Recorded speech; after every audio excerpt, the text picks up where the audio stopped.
Bonsoir, c'est Mohamed El-Karraz, un membre de Belkhayat Trading Club.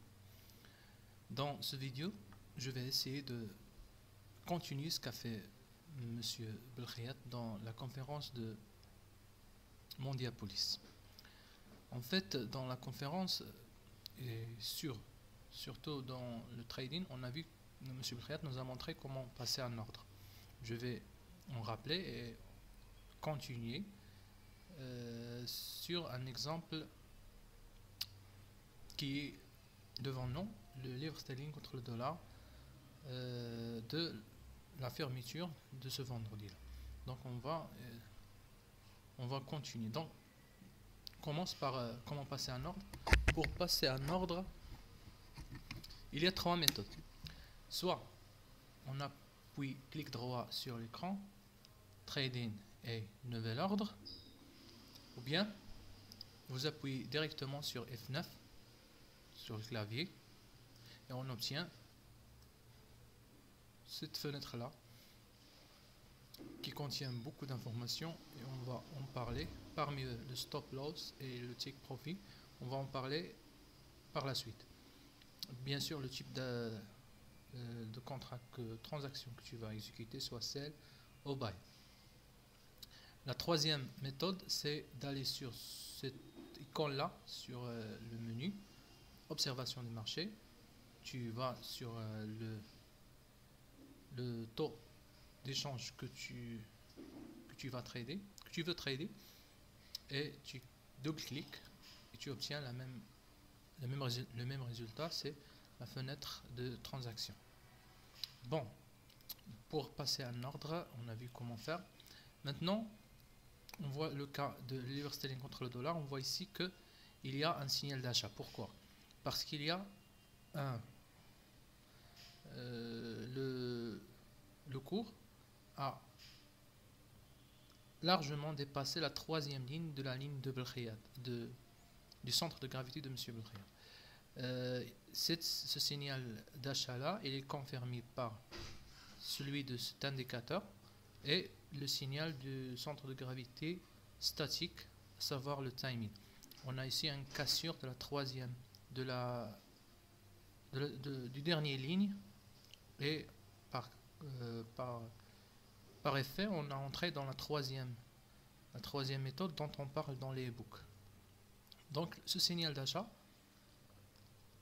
il est confirmé plus ou moins, ou bien il a une probabilité de gain qui est égale, suivant ce qu'a dit M. Belkhayat dans la conférence, de 95%. Bon, on va acheter, mais quel est le but et quel est notre stop? Le premier but, c'est d'arriver au centre de gravité, qui est là. Il est à 1. Ce broker-là a 5 chiffres après la virgule. On a vu que dans la formation qu'on a fait, que la PIP se calcule à partir du 4e chiffre. Donc on fait une différence pour voir le plus-value qu'on peut, ou bien le gain potentiel qu'on peut décrocher. C'est la différence entre le centre de gravité et le taux actuel, le taux d'échange actuel. On va faire l'opération suivante. Donc 1,5762 moins, ça nous donne 180 pips de gain, et j'ai choisi moi de faire un stop loss qui est là, ici. Bien sûr, comment j'ai fait pour le mettre ici, le principe sur lequel je me suis basé, c'est qu'il soit un tiers de mon but. Donc on a fait la différence entre le cours actuel et le stop loss au cas où le livre sterling a continué sa chute. Donc ici la différence, on nous a donné 61 pips.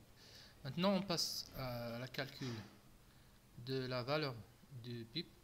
Ici un rappel, la valeur d'un pip en XXX et S fois des différences de pip, avec S la taille du lot, et la différence du pip est égale soit 4 chiffres après la virgule, le quatrième on on commence le calcul d'après le quatrième chiffre de la virgule ou bien le troisième.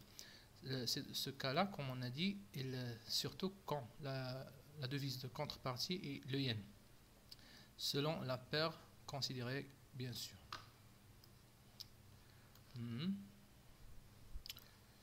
Le gain potentiel. Donc, si on entre, on fait la transaction comme ça, nouvel ordre,